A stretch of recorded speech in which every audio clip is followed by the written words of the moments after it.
Most Americans were never taught the full story of what black men and women built, survived, were denied in this country.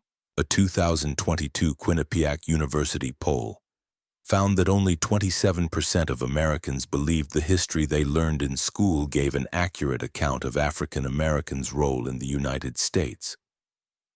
That number should disturb anyone who paid attention in a classroom. The reasons for that gap are not accidental. The United Daughters of the Confederacy spent decades pressuring Southern school systems to blacklist textbooks they considered unfair to the Confederacy and replace them with ones that matched their distorted version of history. Those textbooks shaped generations of American students well into the 1970s.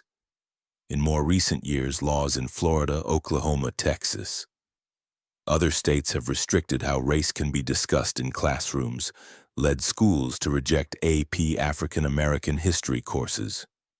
FT teachers uncertain about what they are even permitted to say. The omissions were deliberate then, and in many places they remain deliberate now. Claudette Colvin was 15 years old on March 2, 1955, when she refused to give up her seat to a white passenger on a Montgomery, Alabama city bus. She was handcuffed and thrown in jail. This happened 9 months before Rosa Parks made her stand. Colvin's act of defiance was every bit as deliberate and courageous. Civil rights leaders were aware of her case but decided not to make her the face of a national campaign, partly because she was a teenager and partly because she was pregnant at the time. So her name was quietly set aside. Ella Baker's name was set aside in a different way. In 1943, Baker was a field secretary for the NAACP.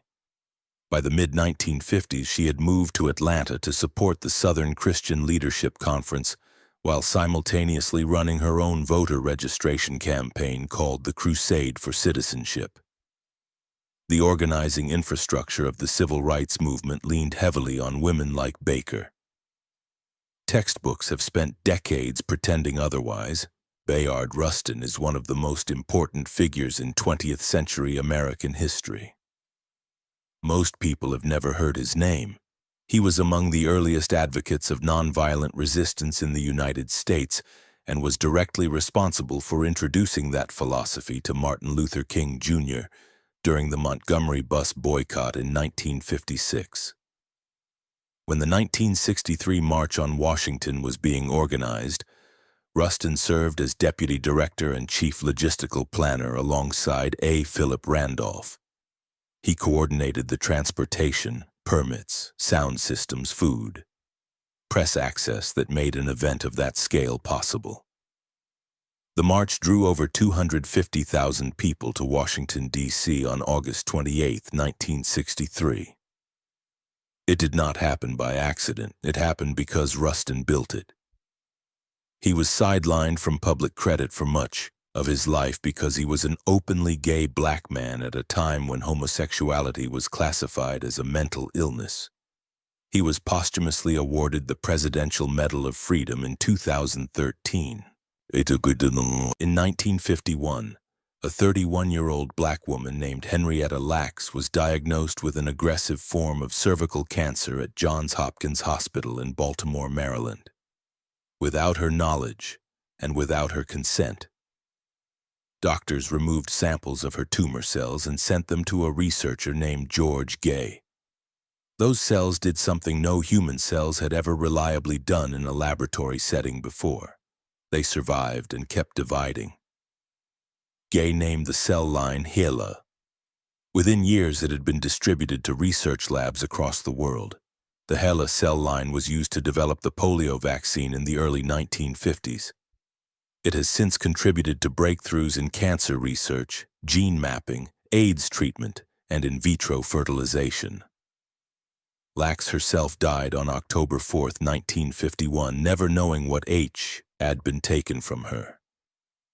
Her family learned the cells existed in the 1970s and received no compensation. Johns Hopkins and the many companies that profited from HeLa cells built fortunes on tissue that was taken without her consent. from a black woman who could not have afforded to pay her own hospital bills. In 1921, the Greenwood district of Tulsa, Oklahoma, was one of the wealthiest black communities in the United States. Booker T. Washington had called it Negro Wall Street. Black residents owned grocery stores, movie theaters, law offices, medical practices, hotels. A newspaper called the Tulsa Star that regularly published information about legal rights and encouraged residents to advocate for themselves. Black businessmen had built a system of internal lending that allowed community members to access capital that white-owned banks refused to provide.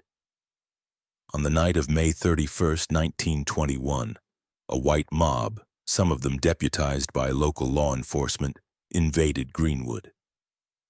They shot residents in the streets and dropped incendiary devices from private aircraft. By June 1, 1921, over 35 blocks had been burned to the ground. More than 1,200 homes were destroyed. Somewhere between 100 and 300 black residents were killed, though the actual number was likely higher. Survivors were interned in camps around the city. The state of Oklahoma did not formally acknowledge the massacre in any official educational materials until 2000. The Freedom Summer Campaign of 1964 sent hundreds of mostly young volunteers into Mississippi, with the goal of registering as many black voters as possible in a state where systematic terror had kept black turnout near zero for decades.